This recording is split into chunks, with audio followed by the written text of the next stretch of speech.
Сайн байцгаана уу? Та яг одоо илүү уруу суугийг хүлээ авч үзэж байна. За ингээд өнөөдрийн дугаараараа бид ер нь одоо дайнд яваад ирсэн цэргүүд тийм ээ маш төрөмгийн ууртай болцсон байдаг. За ингээд их цэргүүд бол амиа орлож нас ордог. Яагаад ч тэд нэг тийм сэтгэл хөдлөлийн нэг тийм хүүтэн ширүүн одоо тийм байдалтай дүр төрхтэй болсон байдаг. За үүний шалтгааныг нэг маш сайн аав хүүгийнхээ төлөө явсаар байгаа шинжлэх ухааны үндэстэйгээр олж авсан. За энэ одоо баримтат нэвтрүүлгийг орчуулан та бүхэндээ хүргэж байна. За ингээд subscribe дарсан, like дарсан та бүхэндээ маш их баярлалаа гэж хэлье. За та анх удаа илүү уруу сувгийг сонсож байгаа бол subscribe дарж бидэнтэй нэгдээрээ. За ингээд хэдүүлээ хэрэг рүүгээ орцгоё. Фрэнк Ларкин бол Пентагон, Америкийн нэгдсэн улсын Сенат зэрэг төрийн албанд ажиллаж байсан Тэнгисийн цэргийн хүчний албан тушаалт юм. Тэрээр одоо тэтгэвртэй гарсан юм байна. Фрэнк Ларкны хүү Райан мөн Тэнгисийн цэргийн хүчинд байлдагч байсан бөгөөд амиа хорлож нас барсан юм. Райны өвглийн шалтгааныг сэтгцийн эмгээс үүдсэн гэж тодорхойлон хэргийг хаасан ч Фрэнк Ларкин үүнийг хүлээн зөвшөөрөөгүй. Тэрээр хүүгээ цэргийн алба хааж байх хугацаанд шинжлэх ухаанд үл мэдэгдэм тархины гэмтэл авсан байх гэж сэжиглэжээ. Хэрвээ Фрэнк Ларкны зөв бол энэ нь олон зуун цэргүүдийн амиа хорлож нас орсон шалтгаануудыг тайлбарлаж магадгүй тул нэлээд том нээлт болох нь гарцаагүй. 2017 оны 4 сард Фрэнк Ларкин эхнэртэйгээ хамт хүүгийнхээ өвглийн шалтгааны үнэн учрыг илрүүлэхээр замдаа гарсан. За Фрэнк Ларкин ярихдаа тэр өдөр би хүүгийнхээ гэрт очисон. За хүүгээ дуудтал ямар ч хариу байдаггүй. Тэгээд байшингийнхэн доод давхраас хүүгээ олсон. Тэр шүн амиа хорлож нас орсон байлаа. За хүн маань амиа хорлох үедээ Тэнгисийн цэргийн хүчний хувцастайгаа нэлээд стресст орсон байдалтай байсан. Түүний цогцсны хажууд миний одоо хүүгээрээ бахархаж түүнд зориулж хийж өгсөн түүний бүх одон медалуудтай хайрцаг нь байсан. Түүний авсан медалууд үндэстнийхээ төлөө зүтгэсэн шагнал нь юм аа. Райан амиа хорлохынхоо өмнө Иран, Афганистан, Африкт байлдаж явсан бүх зурагнуудаа ил зууханд шатаасан байсан. Би амьдралынхаа 40 гаруй жилийн хүмүүсийг аврахад зориулсан. Эцэст нь би хүүгээ аварч чадсангүй гэж Фрэнк Ларкин харамсан ярьсан. За түүний хүү Райан гэх залуу 29 настай байсан бөгөөд амиа хорлож нас барсан юм. За Райан анх цэрэг болохоор одоо шийтсэн учир нь бол 2001 оны 9 сарын 11-нд ихэр хоёр одоо цамхаг нуурах үед Фрэнк Ларкин буюу одоо түүний эцэг Нью-Йоркийн нууц албаны офс томилогдсон. За хүмүүсийг аврах ажиллагаанд оролцож исэн байна. За Райан тэр бүх үнс нурам олон хүний өмнө самууныг харсан нь одоо түүнд ирээдүйд ингэ цэрэг болоход их нөлөөлсөн. За хэр их нөлөөснийг би үнэхээр хэлж мэдэхгүй байна гэсэн. За ингээд Райан бол ахлах сургуулаа төгсөөд Тэнгисийн цэргийн хүчинд элсэн олжсон бөгөөд дайны тусгай ажиллагаанд тагнуул цэрэг болон явсан.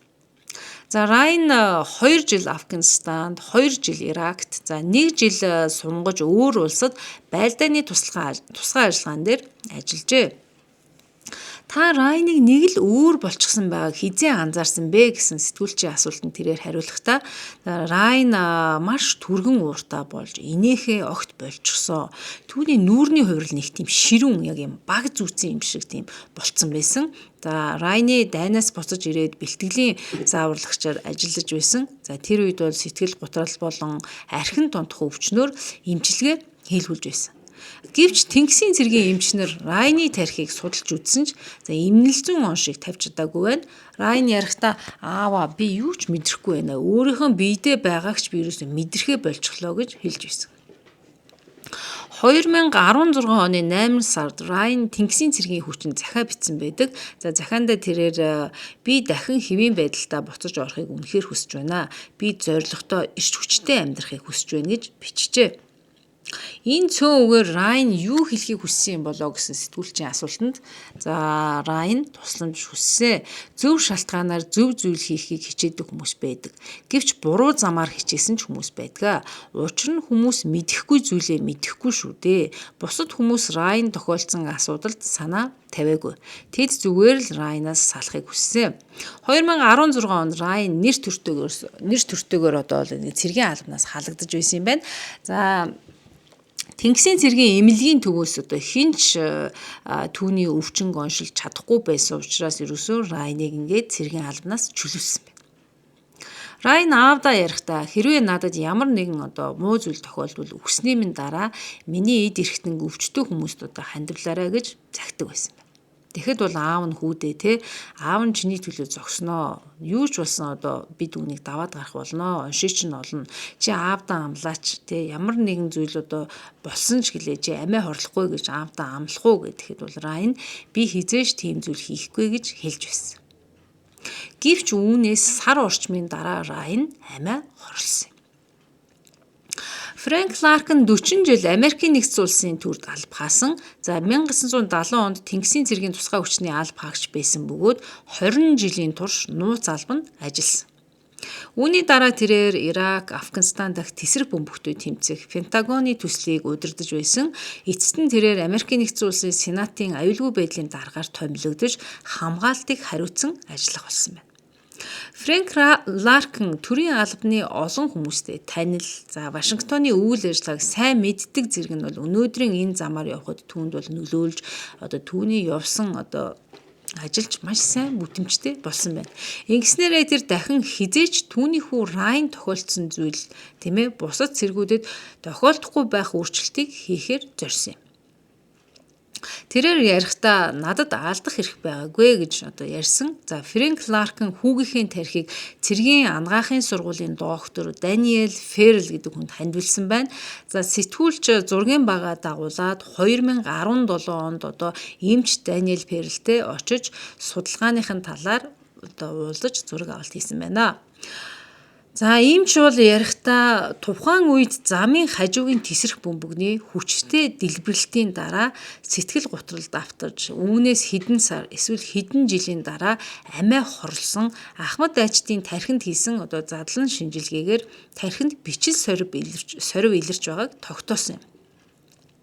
Тэсрэх бөмбөгний дэлбэрэлттэй хамт тэсрэлтийн долгион үүсдэг бөгөөд энэ долгион нь хүний гавлын ясыг нэвтлэн тархийг гэмтэх хангалттай хүчтэй байдаг.